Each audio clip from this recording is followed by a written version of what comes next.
पंडित जी, आज चंद्रमा से बनने वाले योगों के बारे में हम बात कर रहे हैं। तो चंद्रमा को मन का कारक कहा जाता है, बड़ा महत्वपूर्ण ग्रह है, तो इससे जो योग बनते हैं उनका क्या महत्व है? जैसा कि आपने कहा कि चंद्रमा मन का स्वामी होता है और पूरा ज्योतिष चलता है, पूरी दुनिया चलती है चंद्रमा और सूर्य के संबंधों के आधार पर। चंद्रमा इतना ज़्यादा महत्वपूर्ण है कि अगर चंद्रमा कुंडली में गड़बड़ हो तो अकेला चंद्रमा आपके जीवन को अस्त व्यस्त कर सकता है। क्योंकि अगर आपके मन की स्थिति खराब हो गई तो जीवन में कोई भी उपलब्धि मायने नहीं रखेगी। अगर हम ज्योतिष के हिसाब से समझें तो चंद्रमा पृथ्वी पर सबसे ज़्यादा असर डालने वाला ग्रह है। इसका सीधा असर व्यक्ति के मन पर और संस्कारों पर पड़ता है और चंद्रमा आपके मन और संस्कारों पर सबसे ज़्यादा असर डालता है। इसीलिए चंद्रमा से बनने वाले एक एक योग इतने ज़्यादा महत्वपूर्ण माने जाते हैं। चंद्रमा से शुभ योग भी बनते हैं और अशुभ योग भी बनते हैं। चंद्रमा से बनने वाले अशुभ योग बहुत ज़्यादा घातक होते हैं या बहुत ज़्यादा निगेटिव होते हैं।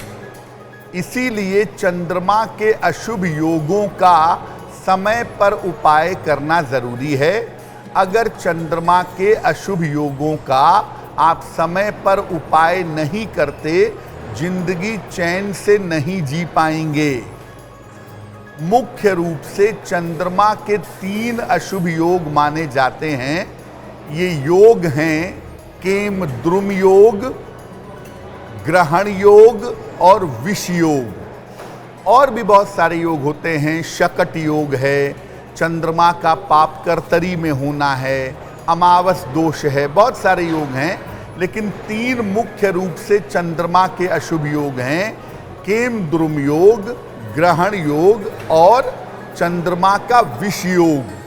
अगर इसमें से कोई एक योग भी आपकी कुंडली में बना हुआ है तो ये आपके जीवन को हिलाने के लिए, आपके जीवन को अस्त व्यस्त करने के लिए पर्याप्त है। आज हम चर्चा कर रहे हैं चंद्रमा से बनने वाले जो अशुभ योग हैं वो किस तरह से हमारे जीवन को प्रभावित करते हैं और उन्हें कैसे जो है आप ठीक कर सकते हैं, कैसे उनके अशुभ प्रभाव को कम कर सकते हैं। पंडित जी, केमद्रुम योग की बात आपने बताई, शुरू में ही आपने बता दिया जो चंद्रमा के अशुभ योग हैं, तो ये योग कैसे बनता है और अगर ये योग किसी की कुंडली में बन रहा है तो उन्हें क्या उपाय करना चाहिए?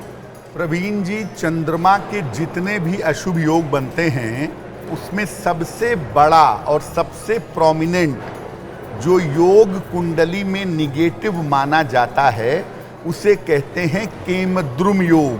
कैसे बनता है? चंद्रमा के दोनों तरफ कोई ग्रह ना हो तो सामान्यतः केमद्रुम योग बन जाता है। बहुत सारे लोगों का ये मानना है कि चंद्रमा पर किसी ग्रह की दृष्टि ना हो तो भी केमद्रुम योग बन जाता है।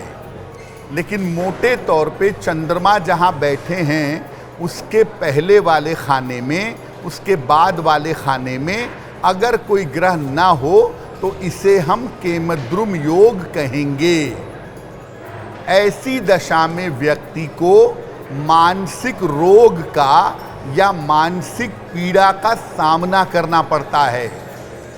चंद्रमा का अशुभ योग आपकी मन स्थिति पर, आपके मन पर ज़्यादा प्रभाव डालेगा तो ये योग जो है वो मानसिक रोग देगा, मानसिक चिंता देगा या मानसिक परेशानियां देगा।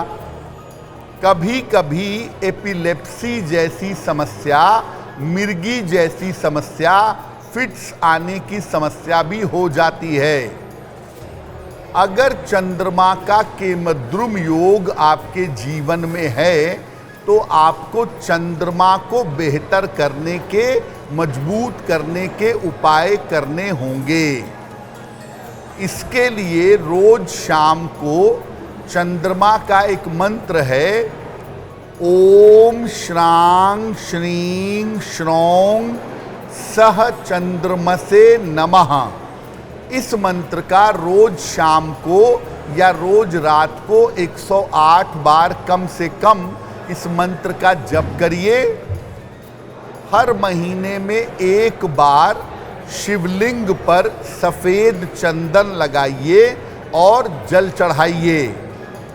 एक बात हमेशा याद रखिए कि आपकी कुंडली में अगर केमद्रुम योग है और आप भगवान शिव के भक्त हैं, भगवान शिव की पूजा करते हैं, उनकी साधना करते हैं, तो केमद्रुम योग भंग हो जाएगा।